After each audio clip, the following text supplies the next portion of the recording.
आपके जन्म का कारण भी है और उद्देश्य भी। उसके मार्ग में ज्ञान का प्रकाश फैलाएंगे आप। उसे परिवार और गुरुकुल परंपरा के ढंग सिखाएंगे। हे परम पिता, आपकी आज्ञा का पालन हो। सप्तऋषि के नाम से जाने जाने वाले ये सातों आचार्य आज भी नक्षत्र मंडल में 7 सितारों के झुरमुट का रूप लेकर जीवन का मार्गदर्शन करते दिखाई देते हैं। फिर आया वो क्षण जिसकी सृष्टि सांस थामे राह देख रही थी। रचना क्रिया का सबसे महान क्षण, मानव जीवन के आगमन का सुनहरा पल।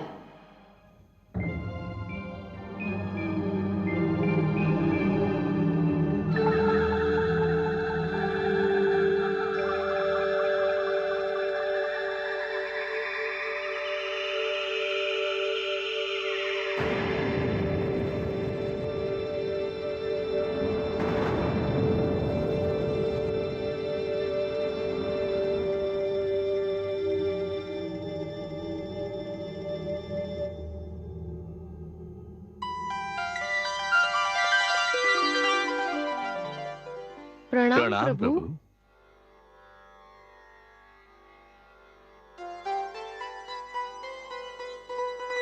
हे मनु, हे शतरूपा, आप दोनों मिलकर सृष्टि में मानव जीवन के प्रारंभ की घोषणा है। जीवन रचना की शक्ति अब मैं आप दोनों को प्रदान करता हूं। मनु, आप पुरुष हैं,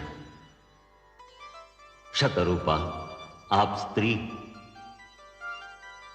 आप दोनों मिलकर मानव जाति का आधार बनेंगे, परिवार बनाएंगे, समाज बनाएंगे।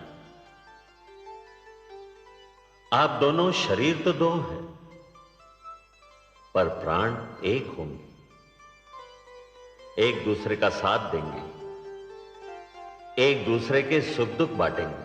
जो आज्ञा प्रभु। आप दोनों के कई रूप होंगे। मनु, आप पति पिता पुत्र के रूप धारण करते रहेंगे, और शतरूपा आप पत्नी माता और पुत्री के रूप में ढलती रहेंगी। आपको मैं स्नेह ममता दया और करुणा की भावनाएं देता हूं। मनु, आपको संरक्षण पालन पोषण और परिश्रम की शक्तियां प्रदान करता हूं। आप हर पग पर, हर स्थिति में और हर स्थान पर शतरूपा की रक्षा करेंगे, उसके सुख का ध्यान रखेंगे। आज के उपरांत सृष्टि में जीवन स्वयंभू नहीं होगा। अब जीवन जन्म लेगा और जन्म देगा। हे पिता, आपके आदेश का पालन होगा। मैं अपने धर्म का पालन करूंगी प्रभु।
कहाँ चले गए थे आप?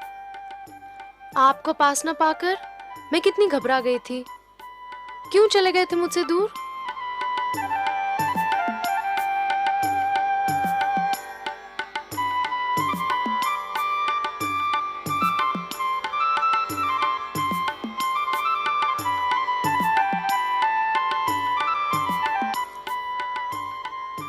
ऐसे क्या देख रहे हैं आप? देख नहीं रहा हूं देवी, सोच रहा हूं। क्या सोच रहे हैं? यही कि आपके प्रश्न का उत्तर दूं या ऐसे ही आपको निहारता रहूं, या आपकी मधुर वाणी सुनता रहूं। ऐसी क्या बात है मुझ में और मेरी वाणी में? आपको सामने पाकर मुझे ऐसा लगा जैसे उषा की लालिमा, पुष्प की कोमलता, चंद्रमा की शीतलता और झरनों की मधुरता सब एक ही शरीर में ढल गई हों। देवी, मैंने भोर भय पंछियों की चहकार सुनी, मैंने सूर्य की पहली किरण छूने पर कलियों की चटकार सुनी, मैंने सरोवर पर वर्षा की पहली बूंद की झनकार सुनी, परंतु उनमें वो संगीत और स्वर लहरी नहीं मिली जो आपकी वाणी में सुनाई दी। विश्वास नहीं होता कि ये सब क्यों हो रहा है, कैसे हो रहा है। कहीं ये कोई सपना तो नहीं, या स्वयं आप भी कोई सपना तो नहीं? तो मुझे छूकर देखिए। सपने को तो हाथों से छुआ भी नहीं जा सकता।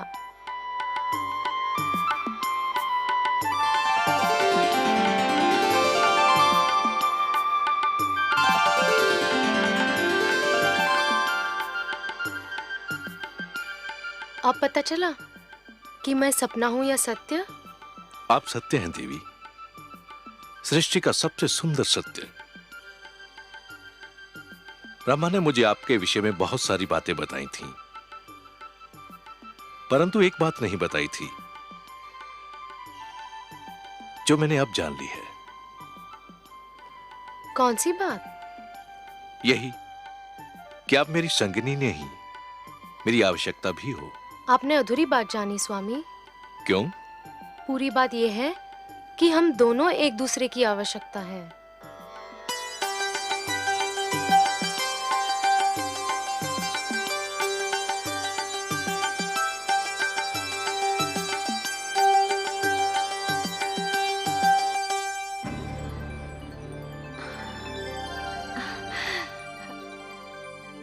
धन्य है आप प्रभु, आज आपकी लीला का एक अनोखा रंग देखा है मैंने। कितना सुंदर है ये संसार, कितनी अनुपम है ये रचना, ये प्रेम, ये भावना, ये स्नेह। मनु और शत्रुपा की भावनाओं में जो फूल सी सुगंध, मधु सी मिठास और कलियों की कोमलता का अनुभव किया, वैसी भावनाओं से तो हम देवलोक वाले भी वंचित हैं प्रभु। आपको अच्छा लगा महादेवी? बहुत ही अच्छा लगा सर्वेश्वर, बहुत सुंदर, बहुत मधुर। ये भावनाएं और इनको प्रदर्शित करने की शक्ति केवल मानव जाति को मिली है। यदि मानव ने इन भावनाओं की रक्षा की तो ये भावनाएं उसे जीवन की प्रेरणा देंगी, उन्नति की शक्ति देंगी, उसे शांति का मार्ग दिखाएंगी। ये प्रेम, ये स्नेह और एक दूसरे का आदर करने की यह भावना ही मानव जाति को संस्कृति देगी, सभ्यता देगी, उसे उत्थान का मार्ग दिखाएगी। और यदि मानव ने इन भावनाओं को त्याग दिया तो वो पशु और पिशाच के स्तर से भी नीचे जा गिरेगा। मेरी तो प्रार्थना है कि ऐसा दिन कभी ना आए प्रभु। ये सुंदर संसार यूं ही बसा रहे, प्रेम की ये शीतल धूप यूं ही बिखरी रहे, जीवन यूं ही मुस्कुराता रहे।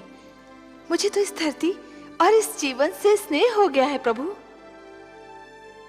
भगवान श्री विष्णु की मुस्कान बता रही थी कि माता लक्ष्मी ने अभी संसार का एक ही रूप देखा है।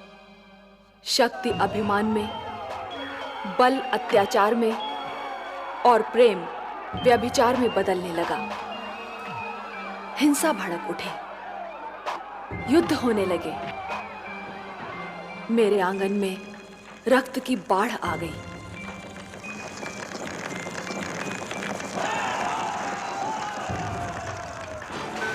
मैं घबरा गई। मैंने मानव को बार बार पुकारा, पर हाहाकार में उसने तो मेरी पुकार नहीं सुनी, परंतु मेरी ये पुकार देवलोक तक पहुंच गई।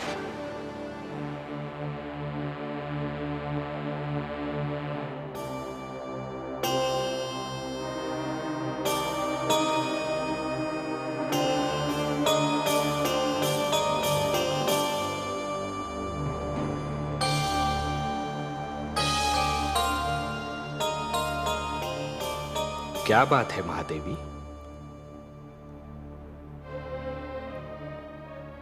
आपके इन सुंदर नैनों में आश्चर्य और विस्मय की छायाएं क्यों तैर रही हैं? किस सोच ने आपके मन को घेर रखा है? कुछ नहीं विश्वेश्वर, यही सोच रही थी कि यदि चित्रकार के बनाए चित्र को कोई बिगाड़ दे तो क्या उसे तनिक भी चिंता नहीं होगी? यदि कोई शिल्पकार की बनाई मूर्ति को तोड़ने की चेष्टा करे तो क्या उसे तनिक भी दुख नहीं होगा? यदि कोई चित्रकार अपना चित्र किसी को उपहार में दे दे तो उस चित्र को संभालना उपहार पाने वाले का कर्तव्य है। कोई शिल्पकार अपनी मूर्ति किसी को भेंट दे दे तो उस मूर्ति की देखभाल करना भेंट पाने वाले का कर्तव्य है। वैसे हम समझ गए कि आप पूछना क्या चाहती हैं। आप तो अंतर्यामी हैं। लगता है आप हमारी धरती पर घटने वाली घटनाओं से पीड़ित हो उठी हैं। हाँ पद्मनाभ, मैं बहुत दुखी हूँ। क्यों हो रहा है ये सब? क्यों मचा है ये हाहाकार? प्रेम बनाया था तो घृणा क्यों बनाई? जो हो रहा है हो सकता है वो वही हो जो स्वयं विधाता ने लिखा हो। और अपना लिखा तो स्वयं विधाता भी नहीं मिटा सकते ना। हे महादेवी, हो सकता है कि ये मानव की परीक्षा हो, उसके कर्मों की परीक्षा हो। पर ऐसा संसार और ऐसा मानव आपने बनाया ही क्यों नारायण, जो आपकी बनाई धरती पर अंधेरा फैला रहा है? तो आप क्या चाहती थीं कि हम केवल दिन बनाते और रात्रि न बनाते? फिर मानव को अंधेरे उजाले का अंतर कैसे जान पड़ता? विष न होता तो अमृत की महत्ता कैसे जानी जाती? पुष्प के साथ कांटे न होते तो पुष्प के सौंदर्य को कौन जान सकता? पतझड़ न आती तो वसंत ऋतु इतनी सुहानी कैसे लगती? हमने मानव को बनाया है देवी। मानव इतिहास को बनाने का कार्य हमने अपने हाथों में नहीं रखा, वो तो उसी पर छोड़ दिया है। अभी तो उसे अपनी शक्ति का आभास हुआ है। इसी से उसे न्याय अन्याय, सत्य असत्य, धर्म अधर्म और पाप और पुण्य की जानकारी भी होगी। हमने बुद्धि दी है मानव को, विवेक दिया है उसे। और यदि मानव ने विवेक से कार्य नहीं किया तो? यदि धरती पर रात्रि इसी प्रकार दिन को निगलती रही तो? अंधकार प्रकाश को डसता रहा तो? तब क्या करेंगे आप? चिंता मत कीजिए देवी। यदि असत्य और अधर्म अपनी सीमा को पार कर गए, यदि धर्म की हानि होने लगी, तो हम स्वयं धरती पर जाएंगे। हम वचनबद्ध हैं। परित्राणाय साधूनाम विनाशाय च दुष्कृताम धर्म संस्थापनार्थाय संभवामि युगे युगे। अपनी लीला तो आप ही स्वयं जानते हैं पद्मनाभ। कानपाल जो दिग्विजय करके अपनी राजधानी लौट रहा है।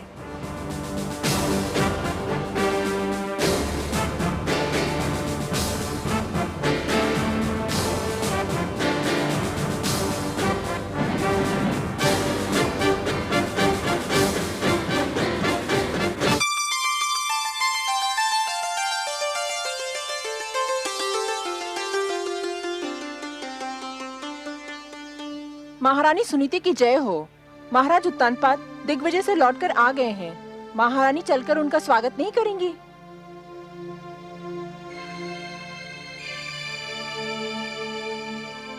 मैं वहां जाकर क्या करूंगी? उनका स्वागत करने के लिए तो पहले से वहां कोई उपस्थित है। क्षमा करें महारानी, पर आप बड़ी रानी हैं, पट रानी हैं। महाराज के स्वागत का अधिकार तो आप ही को प्राप्त है। अपने स्वागत का अधिकार देने न देने का अधिकार तो महाराज के हाथों में है, और महाराज ये अधिकार अब किसी और को दे चुके हैं। आप यही है बातें पिताश्री के स्वागत को नहीं गई? नहीं पुत्र, मैं नहीं गई। फिर मैं जाऊंगा पिताश्री का स्वागत करने। तुम भी ना जाओ पुत्र। क्यों बातें? मैं नहीं चाहती कि इतनी कम आयु में तुम पीड़ा और दुख जैसे शब्दों का अर्थ जान लो। तुम्हारे कोमल मन को तनिक भी ठेस लगी ना, तो मैं सहन नहीं कर पाऊंगी। मैं समझा नहीं माताश्री। अभी छोटे हो ना, बहुत सी बातें तुम्हें समझ नहीं आएंगी। पर माताश्री, मैं उनसे मिलने को व्याकुल हो रहा हूँ। इतने दिनों बाद तो लौटे हैं पिताश्री। जहाँ इतने दिन राह देखी है, थोड़ी देर और प्रतीक्षा नहीं कर सकते? वो यहीं आएंगे। एक बात पूछूं माते? अवश्य पूछो। क्या वृक्ष की छाया वृक्ष से दूर रह सकती है?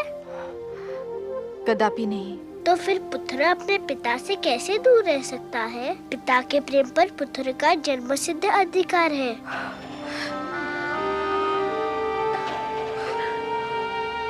सारा झगड़ा ही तो अधिकारों का है पुत्र ध्रुव।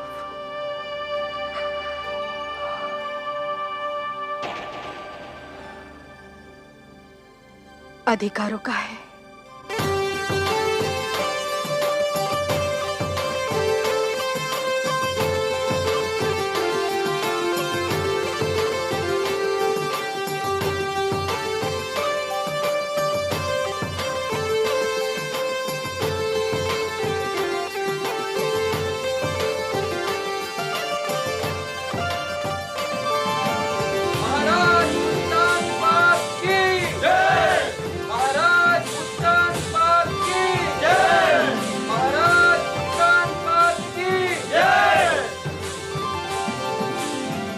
महारानी,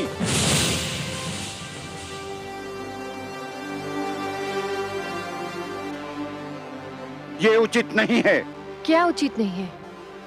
महाराज के स्वागत का प्रथम अधिकार बड़ी रानी को प्राप्त होता है। किंतु ये अधिकार महाराज ने बड़ी रानी से लेकर हमें दे दिया है। क्या अंतर पड़ता है गुरुदेव? दोनों ही हमारी रानियां हैं और दोनों में से कोई भी हमारा स्वागत कर सकती है।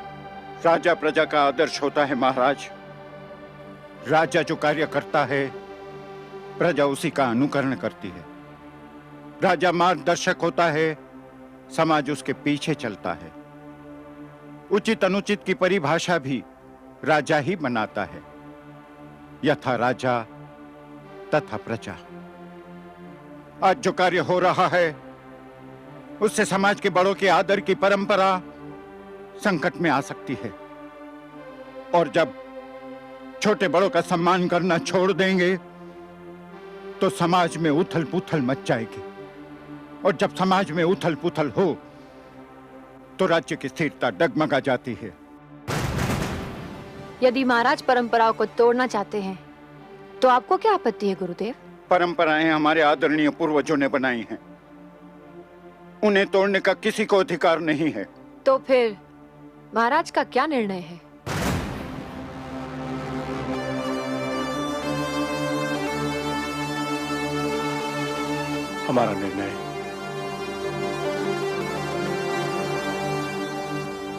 हमारा निर्णय यह है कि महारानी सरुचि ही हमारा स्वागत करेंगी।